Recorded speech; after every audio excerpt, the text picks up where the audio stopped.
Good morning, good afternoon. Kent Boehm with Nine Business Group and Elevate Chat. We have Sam joining us today, Sam Hale with Nutrimeals. Sam, please introduce yourself, your company, and welcome to Elevate Chat. Sure, thank you. So my name's Sam. I'm one of the co-founders of Nutrimeals. Started out as a prepared meal company delivering meals across Alberta. Kind of telling Kent a little bit earlier is that we are differentiating ourselves by basically providing a ready-to-eat product instead of a prepared or a meal that you have to create or cook yourself. So what we do is have an e-commerce store which allows the user to order a week's worth of meals and then basically have them in their fridge lined up for the entire week and then heat them up as they're ready to go. Just a huge convenience play, basically, and kind of what we really strive on is having a consistent product as well as a quality product that, you know, like I was telling Kent earlier, it's just that retention piece of the business that kind of brings the customers back instead of really focusing on like a cheap acquisition strategy. And then we're also reliable. So when I say that is that we have, set delivery days when the customer orders their meals online and know exactly when they're coming because they chose the time and the day they're coming. So kind of making sure that we're part of their lives and creating a new habit for the user and really creating a place where healthy meals and convenience coexist. Cool. Gonna recommend you to my daughter. Perfect. Yeah, I think there's lots of opportunity for her because she's a young person, and the convenience of fast food and skip the dishes and all that is probably not doing any of our young people a favor. So good alternative choices is a great idea, and she's about as lazy as the next 20 something. So pre-cooked food's probably not a bad idea for her. So thanks. Since starting in business just a few short years ago, what's been the biggest challenge you've had to overcome? How did you tackle it? How did you solve it? And what's the outcome today? Yeah, so I'm gonna go totally left field and have a much different challenge than most people have, but my business partner is also my life partner. So for us to be able to go between business conversation and personal conversation is like very, very difficult. So when we kind of look at our conversations and time together, we have to be really strategic on, who are we at that time? Are we the business partner or are we the boyfriend or girlfriend, right? So that's probably been the biggest challenge. And we've kind of overcome that by just setting boundaries and understanding, not even time, but it's just offering like, if someone's upset, are you looking for support or a solution? Usually the solution is the business side of things. Then support is obviously being that life partner and having that loving relationship between us. Going back to like a more conventional approach is that actually scaling is really hard. Like we're to date have been a bootstrap company, so we haven't had any external funding yet. Maybe we will in the future. But we find ourselves in this market where there's a lot of our competitors that are in the, like I said, the meal kit spaces, which are now getting into the prepared meal spaces. So we have these companies which are offering, a service that is similar to ours, although they may be frozen meals instead of cooked meals. It doesn't mean that their quality isn't good, right? So for us, it's just kind of, doing our SWOT analysis, seeing where our threats are and also our opportunities are. And the nice thing is about being a small company, we kind of create those relationships with our customers a little bit more than those larger companies. Like if you call us, you're going to talk to a real person. It's not going to be, a call center or a chat bot, right? So we're kind of working on that, but in the grand scheme of things, like we're more taking it on the technology side anyways. So we're kind of scaling with scaling our dietary services. So not only are we differentiating ourselves by having a prepared fresh meal product, we also offer, dietary services where someone can meet with our dietitian. They can have a meal plan made for the entire month, and then they can basically just follow the meal plan to reach their goal, and then have that consistent, bi-weekly or weekly delivery to their door. I might have to hook you up for the office. I think that's a great idea. Yeah, we Okay, have I lots like of packages that are included as well. So it's just the convenient aspect where they're always health inspired meals. So it's always going to have a balance, and our chef and dietitian work together to kind of create the best melody of both. nice. What is one thing you know now that you wish you would have known when you started your business? I think there's a lot of things, but I think the biggest thing that I can think of at the top of my mind would be collaboration. A lot of times when startup founders and I guess entrepreneurs, business owners, they get very private because they think their idea is just the best idea ever. And I think that, that may be the case, may not be the case. But what I found is that I was being really reserved and I would never really share kind of what we were working on. And that's like a big example of that is when we launched our automated kiosks. I didn't really want to share what we were doing until, we were the first. But sometimes, in business, I kind of learned this through my years. It's like you want to be first, best, or different.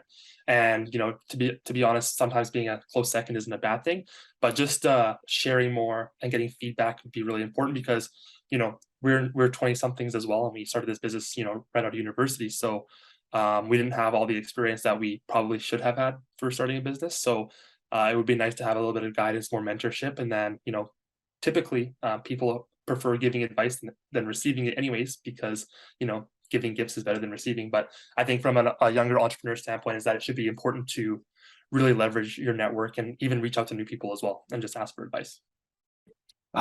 Great advice indeed. So just a combination there to summarize, a combination of open-mindedness and collaboration, and really just looking to your network and also outside your network for advice, for opinions, for best strategies to really kind of round out your thinking, or even to talk it through. So excellent Exactly. advice indeed. Even coaching, like the one thing I always brushed off was like business coaching. And I don't know if I was being stubborn or that excuse is there's no time, but I think that it's always nice to have, an external opinion that can kind of point you in the right direction. And I kind of found that out a little bit later on. So now I cherish it, but before I was probably not too inviting. All good, man. What are the top 3 challenges that your industry faces the next 18 to 24 months? Yeah, I think this is quite a dynamic environment. If you look at e-commerce itself, it's only been around for like 20 years. If you look at the launch of Amazon, the food industry being online, probably half that, maybe even less. So for us, what I think right now is that the prices to reach customers are getting quite expensive, and also the rebound of retail. So for the last 2 years, people have been basically only shopping online and getting things delivered, or picking up, with social distancing, COVID, and things like that. And I think now that those means are opening again, there's going to be more opportunity in that retail space, right? So luckily, we do have exposure there, but I think that as our main bread and butter is direct to consumer, we have to be wary of that, as well as the supply chain issues that we've been facing with couriers. So we noticed that, for example, shipping a product from here to Edmonton has gone up, here to Lethbridge, wherever it might be. So it's just working those into your business model and making sure that your cost of goods are still at a reasonable percentage, and going from there. Again, I'll kind of go back to another challenge would be new competitors entering the space with a lot larger marketing budgets and things like that. That's always going to be a concern, but that's where we have to differentiate ourselves. And I think that's kind of also a good thing for business. Like, challenges typically make you resilient, and then you can kind of pivot your business as you need to kind of make sure that you're on the right track. Excellent. What is your definition of a successful business? So my definition would be like, maybe not a definition, but a result would be that you're solving a problem for the consumer. The reason why I think we've been successful is because we were solving our own problem. Like, one, I hate cooking. So we wanted to make sure we do it once a week and prepare our meals for the entire week. Or, we're the service, you cook never. You never cook, and you get the meals, and you still eat healthy, and you receive a result that you want if it's an intent-based eating program, right? So I think that's key. Number one is having a problem that you're solving. And I think the second thing that people maybe miss, especially in like the unicorn startup world, is that you have to be profitable. I think if you're going to be a business, the point is, especially a profit-driven business, is that you have to have profit to be able to be considered successful, and that's just kind of the way it goes. And maybe it may not be the first couple of years, but I think eventually there should be a scalability where you can become profitable. So I think that's probably the next biggest thing. Yeah, I would agree. It's funny how in doing these interviews, we've gotten different answers, and probably only a third to half of the time we end up with that conversation around profitability. And I'm kind of going, cash to a business and profit to a business is the equivalent of oxygen to a human being. So good on you for learning that lesson and taking it to heart in year 1 and year 2. Thank you. Last question, and my favorite. What do you want to be known for? Yeah, so just, I'm pretty low key guy, so I mean, I don't necessarily have to be known, but I'd like the company to be known just for providing, the opportunity for people to live healthier lives. I mean, like I said before, and I don't know if we can swear, but you can't really out-train a shitty diet. So you always want to make sure that, you're eating right.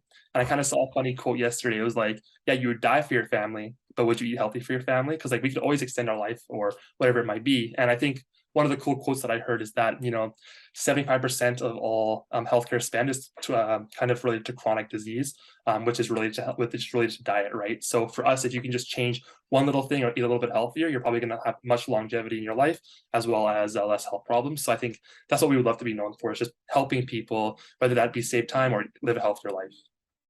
It's a great mandate and a great mission. So before we close off, one last plug for Sam Hale and Nutrimeals. Where can we find you? Where can they get more information to learn more about your menu options, how it all works? Exactly, that's perfect. So you can reach us at nutrimeals.ca. It's our domain. It's also our Instagram and TikTok and all those other good thing handles. You can find us there. We rotate our menu every 2 weeks, so always check back because you'll always see something new, and that's kind of again something that we do to kind of keep our customers happy. Yeah, that's basically where you can find us. All the typical places, LinkedIn. Keep following for updates. We did just move into a new facility, which is now office space and manufacturing space. Before we were kind of using a shared commercial kitchen. So if you want updates on our move, you'll find those on LinkedIn and also on YouTube as well. Same thing, nutrimeals.ca. Kind of like a vlog style video, so more immersive. So get to see more of my face. I don't know if that's a good thing or not, but the option's there if you want to watch it. Excellent. Thank you very much. You've been more than gracious with your time, and thanks for being a great guest, and we'll bring you back real soon. Thank you. Thanks, Kent. Appreciate that. You're welcome.